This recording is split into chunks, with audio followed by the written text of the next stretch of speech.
এখন রাত বাজে 2টা, কোনো চিল্লাচিল্লি নেই। সোজা আঙ্গুলে যখন ঘি উঠে না, তখন আঙ্গুলটা এইভাবে পাকা করতে হয়।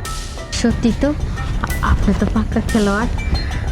আমার কিন্তু অনেক বেশি ভালো লাগছে। তুমি কি ভাবছিলা?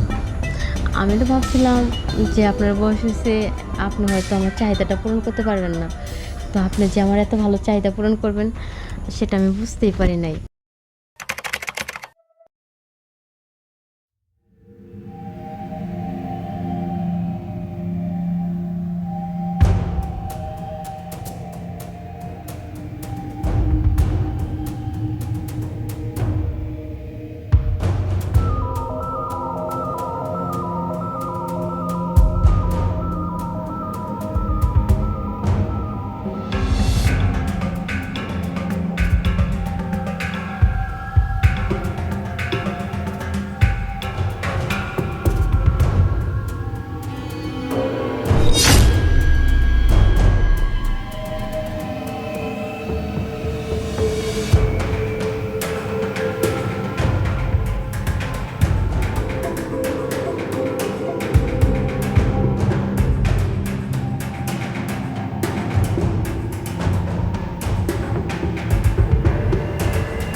আপনি আমার রুমে কেন?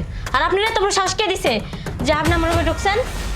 ওরে না, আইছিলাম আর কি, ওই যে একটা লাগবো, ওই খেতে যাইতে দিব। খেতে যাইতে হইব, সেটা আপনি দিনের বেলা যাইবেন। দিনের বেলা আমাকে বলতেন, এই রাতের বেলায় ভুলটা আমারই ছিল। আমারই দরজাটা নক করে ঘুমাইতে মনে ছিল না, সেই কারণে আপনি হুট করে চলে আসছেন। আর আপনি চলে আসছেন, আমাকে বলবেন না যে আপনার কি প্রয়োজন, আমাকে ডাক দিবেন না।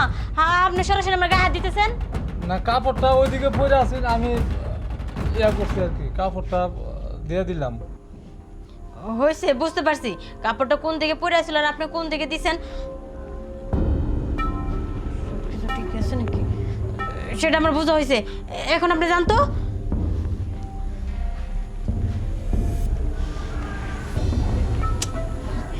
বাড়িতে যে কী সব কামলা রেখে থয়ে গেছে।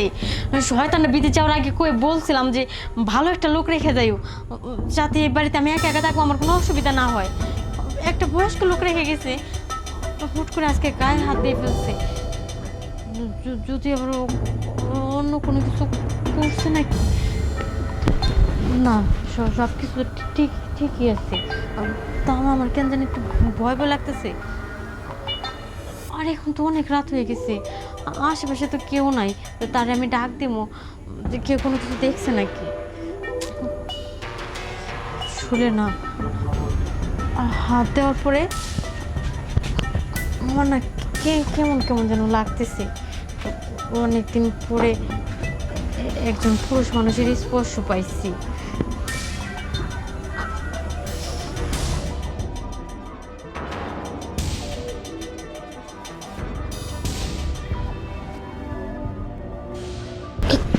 কি করতেছেন আপনি সব? এই ও যাওয়ার পূর্বে আমার সব দায়িত্ব দিয়ে গেছে, দেখে শুনে রাখ, এই কথা কেউ জানে না জানে। কি বলেন এসব?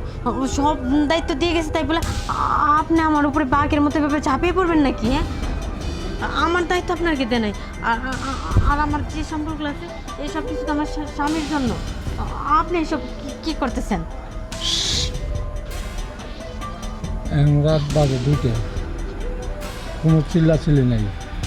সোজা আঙ্গুলে যখন ঘি উঠে না, তখন আঙ্গুলটা এইভাবে পাকা করতে হয়, আর সেটা আমার জানা আছে। দেখেন, আপনি কিন্তু ভুলে যান না, আপনি কিন্তু এবারের কামলা, আর তাছাড়া আমি কিন্তু এবারের মালিকের বউ। সো আজকে রাত্রে এটা না, আজকে রাত্রের জন্য এটা বললে যান। কি বলেন এইসব? আজকে রাতের জন্য কি বলে যাব? বললাম না, সময় হলো রাত 2টা, চিল্লা করলেও কে আসবে না। আমি এখন যদি তোমাকে না পাই, আমি কি কি ঘটাবো এটা আমি নিজেও জানি না, এমনকি মৃত্যু।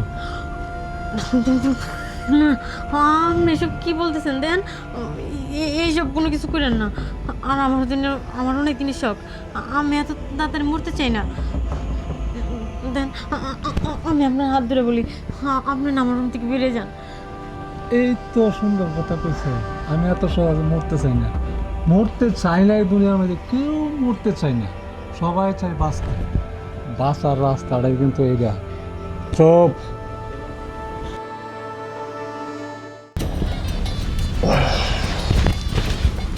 সত্যি তো, আপনি তো পাক্কা খেলোয়াড়। আমার কিন্তু অনেক বেশি ভালো লাগছে। তুমি কি ভাবছিলা? আমি তো ভাবছিলাম যে আপনার বয়স হয়েছে, আপনি হয়তো আমার চাহিদাটা পূরণ করতে পারবেন না। তো আপনি যে আমার এত ভালো চাহিদা পূরণ করবেন সেটা আমি বুঝতেই পারি নাই। আর এখন থেকে আপনার জোর জবরদস্তি করে কোনো কিছু করতে হবে না। আমি জানি মানুষ বুড়া হয়, মানুষের মন কিন্তু বুড়া হয় না। সেটা তো আপনাকে দেখেই প্রমাণ পেলাম। কারণ আপনার উপরে বড় হলে কি হবে, আমি ভেতরটা কিন্তু একদম টাটকা জোয়ান। আর যাই হোক, এখন থেকে আপনার যখন ইচ্ছা করবে তখন শুধু আমাকে একবার বলবেন, আর আমার যখন ইচ্ছা করবে তখন কিন্তু এসে আমার চাহিদাটা পূরণ করে দিয়ে যাবেন। আমি তো ওই বাড়িতেই আছি, বাড়িতে তো থাকি, মানুষও তো জানে আমি বাড়িতে কামলা খাটি। ঠিক আছে, এখন থেকে শুধু বাড়ির কামলা খাটলে হবে না, আমার কামলা খাটতে হইবে। সেটা হলো ভিতরে ভিতরে, বাহিরে আমি কামলা। আর রাতের বেলা শুধু আমার। অবশ্যই। আচ্ছা ঠিক আছে, কেউ দেখে ফেলবে এখন, তাহলে যান। গেলাম। যাক, যদি জোর করে না ধরতো তাহলে আজকে চাহিদাটা পূরণ হতো না। কারণ আমিও তো অনেক দিন ধরে উপাস ছিলাম। ভালোই হয়েছে, মনের আশাটা অনেকদিন পরে পূর্ণ হয়েছে। আমারও নজরটা ছিল তার প্রতি, কিন্তু প্রকাশ করতে পারিনি। কাজে দুই কাজটা হয়ে গেল।